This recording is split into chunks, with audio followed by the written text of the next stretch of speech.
Hello, hello. My name is Callista, and welcome back to Pillars of Eternity.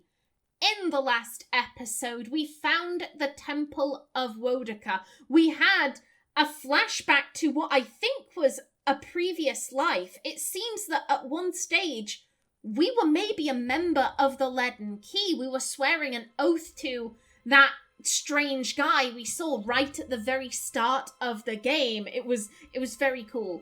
It was very cool. Now, we are attending the meeting. I was more than a little worried, considering that, godlike can't wear masks. However, we were given the option to put on the hood, and it seems that Ximena has been able to kind of force her head into it. You pull the hood and mask over your head. They fit, but just barely. Beckon your party to follow you into the chamber. Continue into the chamber alone. Retreat from the door.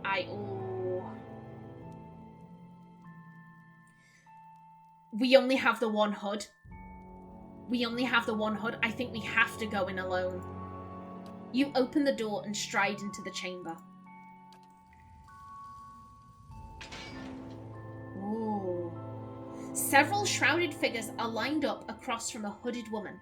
The figure at the head of the line approaches her, and the woman places her outstretched hand onto the stranger's forehead.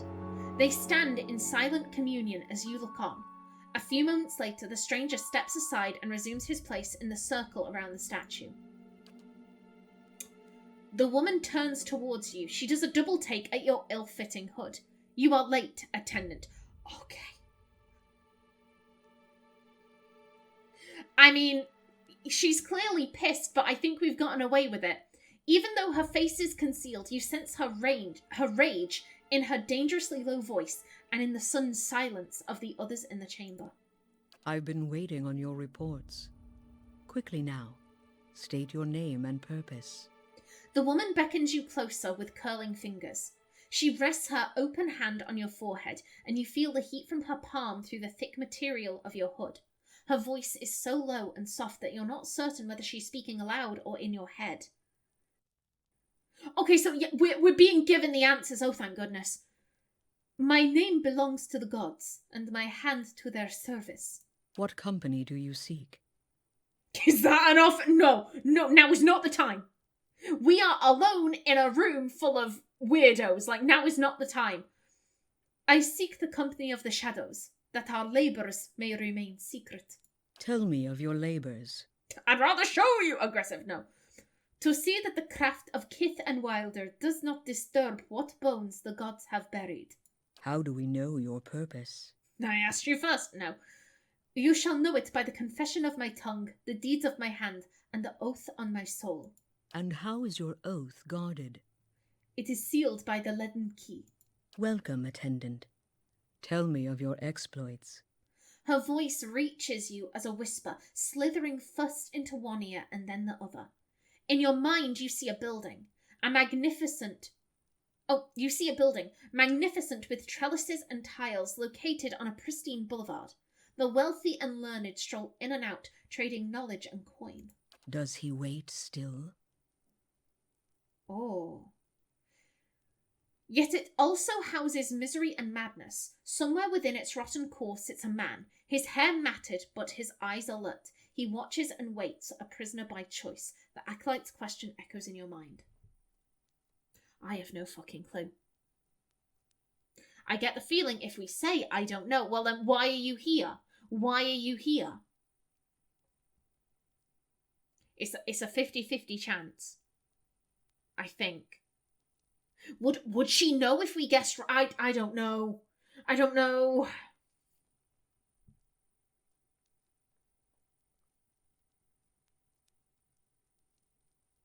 Well, I mean, unless someone's fucked with him, then probably yes. Yes? Did they arrive? Aye. The Acolyte's vision takes you out of Defiance Bay and to a town in the wilderness with a watermill. A signpost on one of the paths reads, Deerford.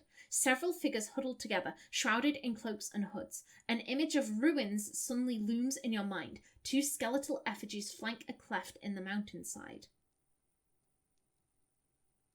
I think if we try and be like, oh, I don't know, I get the feeling that she's gonna know, like, A, you're not who you're supposed to be.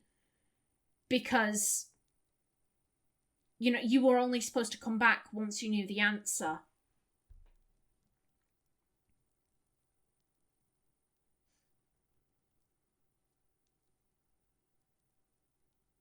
Did they arrive? I mean, I don't know where this town is. I don't know what it is.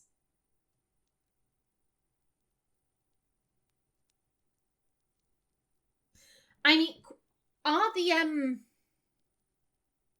is the figures huddled together? I'm trying to find some kind of logic here to give me an answer. I'm thinking we're seeing them huddled by a sign, not in the ruins. But then again, I think she wants to know if they arrived or not. She doesn't know. She only knows, presumably, that they managed to get to Deerford. But then I don't... If she could project us images of them arriving, then she would presumably know, oh yeah, they arrived. Oh, I could second guess myself here for eternity.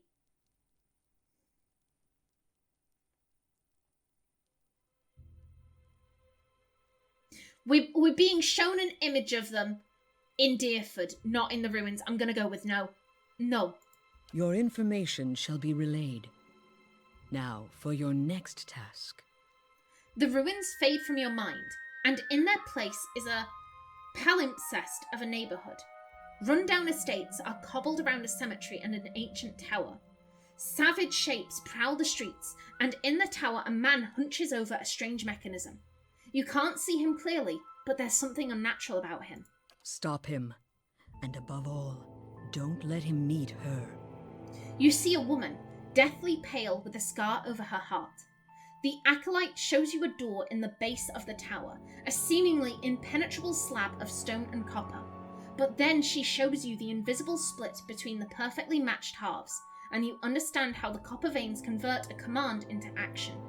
The command comes to your mind, a surprising familiarity about it.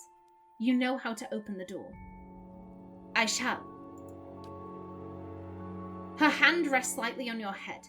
Have you any questions, attendant? Okay, I wonder...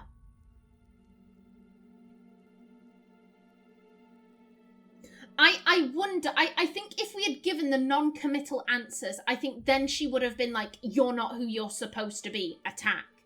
But I wonder if saying yes or no, I don't think that actually mattered. I don't think that actually mattered here. I think we were fine no matter what we picked. I have questions.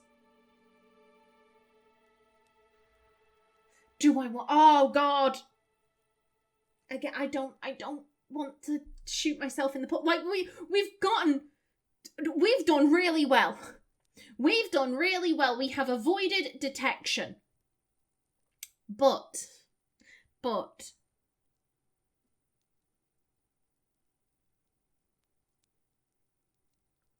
I want... What is this place? This is what remains of the Temple of Wodika. The acolyte shows you a grand structure surrounded by the faithful. The fires of revolution destroyed everything above us and left the remains abandoned, perfect for our purposes. Who are you? I am the acolyte. That is all you need to know. Okay. So, ooh.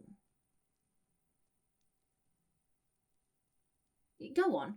Reminds me about the man in the tower. You see a palimpsest of a neighbourhood. Run-down estates are cobbled around a cemetery and an ancient tower. Savage shapes prowl the streets and in the tower. Okay. Stop him, and above all, don't let him meet her. Deathly pale woman with a scar over her heart. Could I see the vision of the ruins again? Out of Defiance Bay to a town. Okay. Show me the prisoner. Okay. Okay. Farewell. Ooh, through Death's Gate. What a name for a quest. Oh, Undying Heritage Hill. That's Heritage Hill. The Man Who Waits. Okay. Oh, never far from the Queen. Completed. Okay. So we have...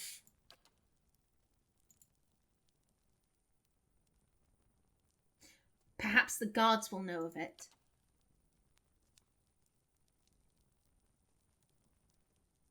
Perhaps among the patrolling Justicars, and then...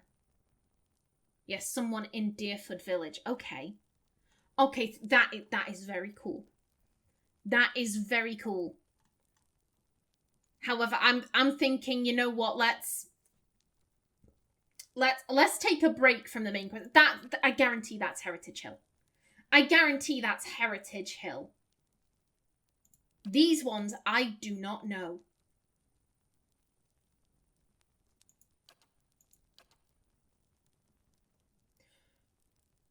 A place of madness, the sanitarium, maybe. That could be the sanitarium. And this is some place outside of Deerford.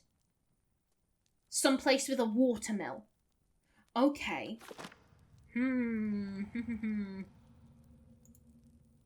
Whether by design or by consequence of the sputtering candlelight, the hooded statue's face is almost impossible to see. Okay, is everyone... Okay, I guess they're cool with us. I guess they're cool with us now. Devotees have placed assorted keys, their teeth filed away among the runnels of wax. I'm noticing that looks to be a tunnel. Yeah, don't mind me. Don't mind me. I'm just looting. Ooh. Talk of defiance. Ooh. Okay, and that brings us... Okay, that brings us to there. Well, I mean, it looks like we've explored everything. We had explored the catacombs. So yeah, let's see where this takes us out to.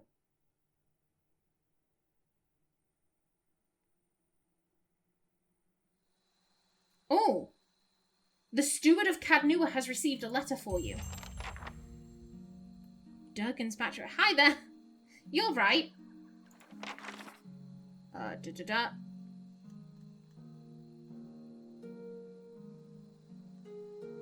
Okay. Oh, the White March. So this is the DLC. Oh, Okay, I would be curious if anyone has any recommendations on when to start the DLC. I would appreciate it. I would appreciate that knowledge. A moment, please. I feel I should explain myself. Ooh, About my episode in the catacombs. There's something I should have told you earlier. So tell me now, that's an understatement. Cross your arms and wait. Yeah, I get the feeling that you're awakened. I get the feeling you're like me, or maybe not like me, because we can't... Our awakening... So, again, from what I understand of the lore, there are two kinds of awakenings. There's one where you're kind of vaguely aware, like, oh yeah, I did some shit in a past life. How interesting. And then there's the other kind, which is what happened to Meyerwald, where an entirely different personality kind of overtakes you. That past life is very much present and very much like, hey, I'm here. What up? I did horrific things. Soldier and whatever the other one was. Yeah, I get the feeling that Aloth is more like Meyerwald. One moment he's Aloth, and then the next he's Scottish. So tell me now. He clasps his hands together, slowly massaging a knuckle with his thumb. I meant no harm. thought I could keep it to myself. That when we resolved the matter of your soul, we would also address my problem. I also have an awakened soul. But unlike yours, mine is a presence that shares my senses and my skin, making herself manifest at the most unwelcome times. You're like Maywald, also herself. He closes his eyes and grits his teeth. His lips quiver and twitch with the vestiges of some internal debate. Several seconds later, he opens his eyes again. They're watery and bloodshot. I'm sorry. I've tried to learn to control Isilmir. I've gotten stronger, but so has she. Why didn't you say something sooner? Tell me about Isilmir. Also, nice name, Isilmir. Okay.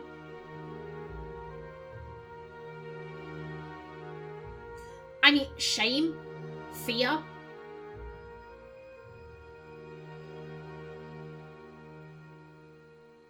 Why didn't you say something sooner?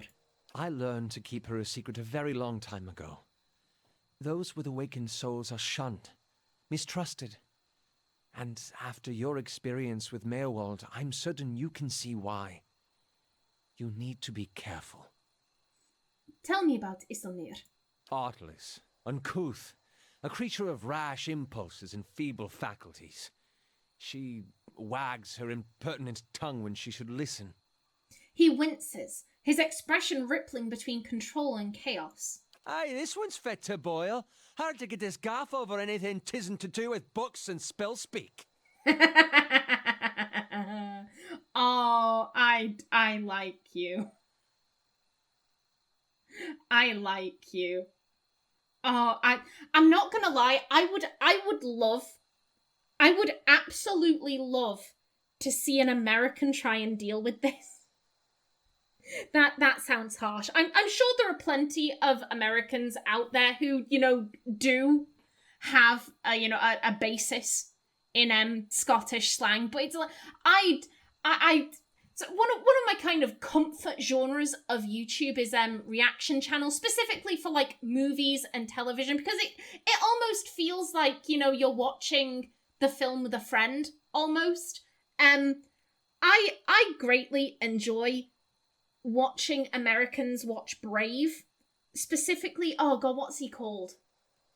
It's not Wee Dingwald. Is it MacGuffin? The guy who speaks Doric. Because there's one fella, of the suitors that Merida has.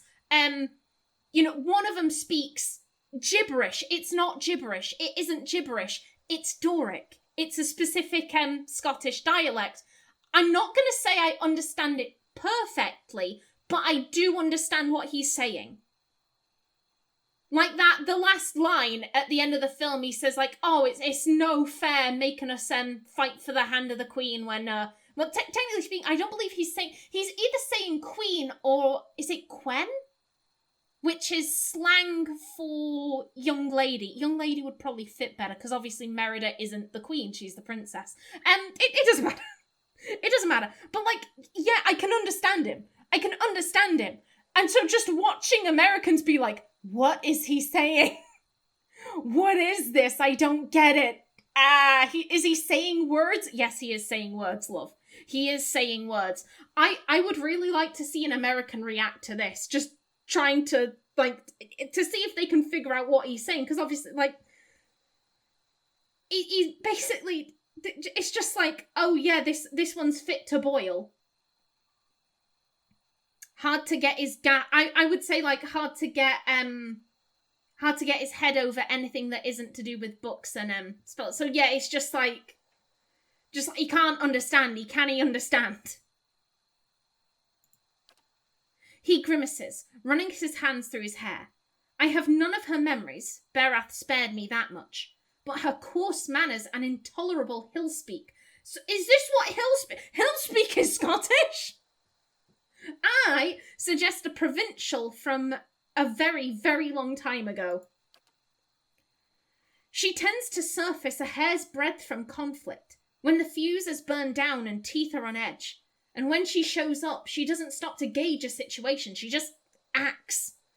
She seems reckless. Sounds like you could take a few cues from her. Ooh, oh, hell, this... personal quest. Aloth, personal quest.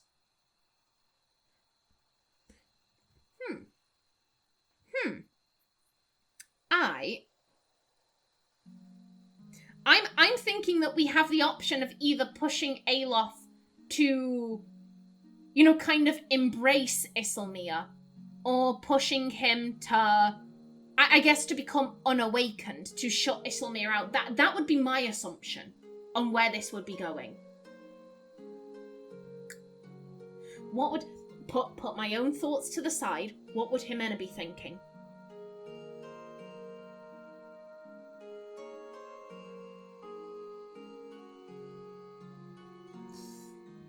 I mean, I've said it before, Ximena has a mouth on her. Ximena has a mouth on her, and it does get her into trouble. However, that's Ximena's choice. If Ximena wanted to get control of her mouth, she could. She could put effort into that. She doesn't. In her mind, it's like, this is a quirk of my being. I'm sarcastic. Occasionally, I'm too clever for my own damn good. That is who I want to be. That is my right. If Aloth doesn't want to be like that, that is his right. It's not that Aloth is choosing to do this, it's that someone else is coming over, taking away Aloth's freedom.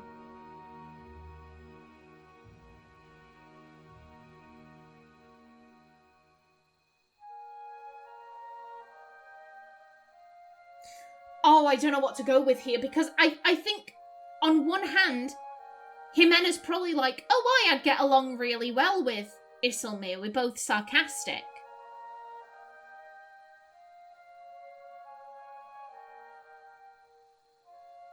I will say that I do think that Ximena does stop to think. She doesn't just act. She will gauge a situation. She will gauge, like, okay, what's going on? What's going on around me?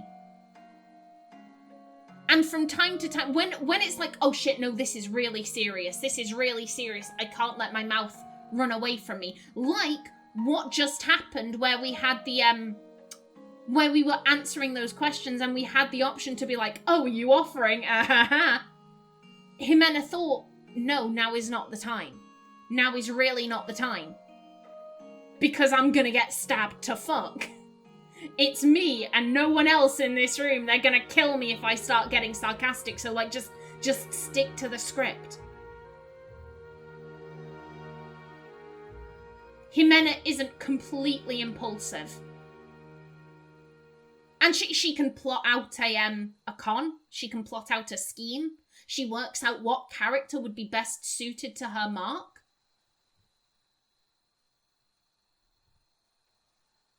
I think that's how we would describe Ximena. Ximena is occasionally impulsive. She's not necessarily reckless. She can stop to think, hold up. Is this really a good idea?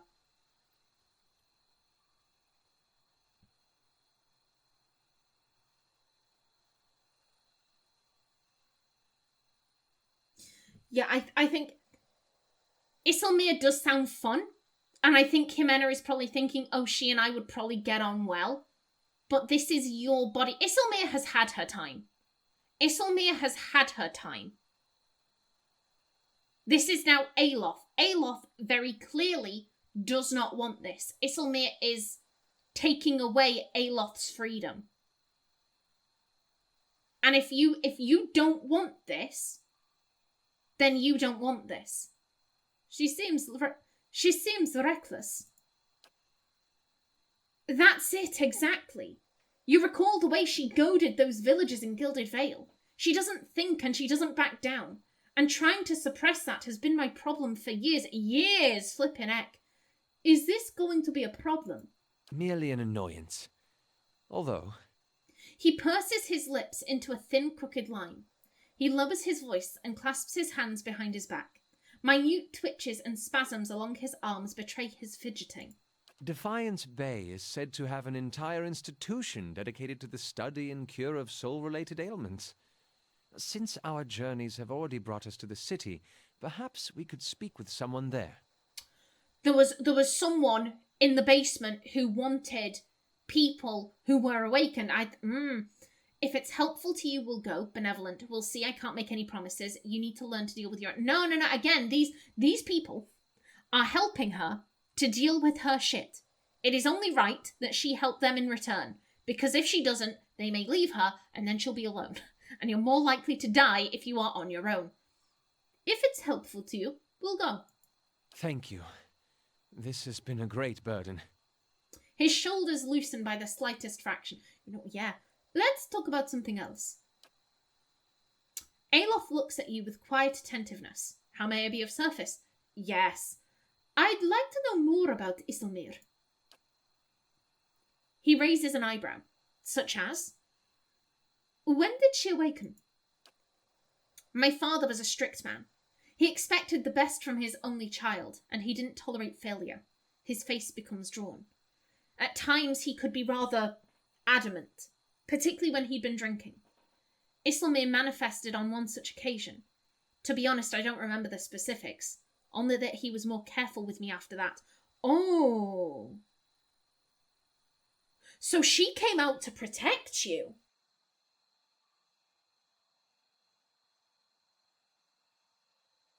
This was a manifestation of like, we're in danger. And this particular past life was good at defending themselves. Let's pop them out. Ooh. Or like that's how that reads to me. You said that you'd learned to hide her a long time ago. My mother instructed me to keep her a secret after she first emerged. She feared that knowledge of my awakening would render me an outcast. Even though Isilmir proved useful against my father, I trusted my mother's advice, and I've since come to see the wisdom behind it. Mayerwald is an extreme example, but one that I can relate to more and more each year. Could I talk directly to her? He gives you a taut frown. Her usurpations are uncomfortable enough. I'm not eager to invite her into my consciousness more than necessary. Fair play, fair play. Let's discuss something else. Indeed. That's all. I think I know exactly where to go for that. Hey there. Everyone, come on out. Okay. Okay, that is interesting. I'm going to avoid this one for right now, because I don't know when a good time would be to start this DLC. I'm inclined to just leave the main quests.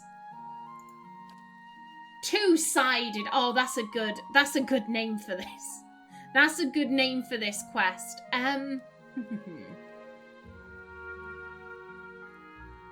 Well, this. So we have something else to go to. Yeah. So this is also at Brackenberry Sanitarium. Why, yeah, I remember that. That's for, Oh my god, what's your name? What is your name? Palagina. I was thinking Palatina. No, it's Palagina. That's for Sagani. I want to do this.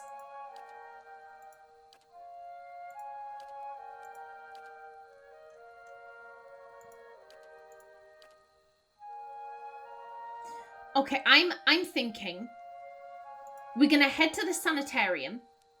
We can start helping Aloth. And then once that's done, we can help out Dalton. And then I think I'm gonna go for Lord of a Barren Land. Travel to Radrick's Hold. I think that sounds like a good plan to me. Oh, hello. I'm looking at my timer. I only have a minute left. So yeah, it looks like we'll be bringing this episode to a close in just a minute. Yeah, I'm thinking I'm just gonna hang out here so that I can remember what I was doing in the next episode. Let's have a bit of a read. Okie doke. Yes, Santa Wodica. The Dofty Burglar, A Dear Wooden Farce, Part 1. Characters in order of appearance. Belmis, the Dofty Burglar. Let me just stop my timer. There we go. Belmis the Dofty Burglar. Torful, the man of the house. Klarna, the lady of the house. Perfenda, the maid. Irby, an important visitor. Setting, interior. The sitting room of Torful's house. Night. The stage is dark. The door to the room opens and Belmis enters holding a candle. He walks slowly through the room, picking up items, examining them, and replacing them. Presently, there is a noise off stage. Belmis freezes and listens. Torful, off stage. Enough of this nonsense. I told you we would be returning early. Klarna, off stage. You said early. You didn't say we would be inexcusably rude. The voices are approaching the door to the sitting room. Belmis extinguishes the candle and hides behind the chair at the end of the stage opposite the door. The door opens. Torful, entering, followed by Klarna and Perfenda, voice even and controlled. This meeting is very important, Klarna, my little cowslip. Irby is taking this meeting himself. This is unheard of, Klarna. But Torful, not another word. Belmis's head appears over the chair during this exchange. He watches the three interact. When Klarna talks, he is entranced by her. Torful. Perfenda, have all the preparations been made for Irby's arrival? Perfenda. Yes, sir. The special brandy has been brought from the cellar. And the other refreshment has been prepared as well. Klarna. Other. Torful, don't you dare. Torful. If that's what it takes, Klarna, that's what I'll do. Now go prepare yourself for Irby's arrival. We must all look our best. This contract must not fail. All three leave the room. Belmis stands. Belmis. Who was that vision? Who was that goddess? Who was it that had stolen my heart just as surely as I would steal hers? I must know her. I must meet her. I must have her. But how? How indeed. Maybe we will get to see part 2 in the future. You never know. But that is all we have time for today. So, please remember to like if you enjoyed, leave a comment below, and if you wanted to subscribe, it would be very much appreciated. A special thanks to my channel members, such as SM2K, Christopher K. Davis, CGG, and Kevin Bignall. I've been Callista. Thanks for watching, and see you in the next episode.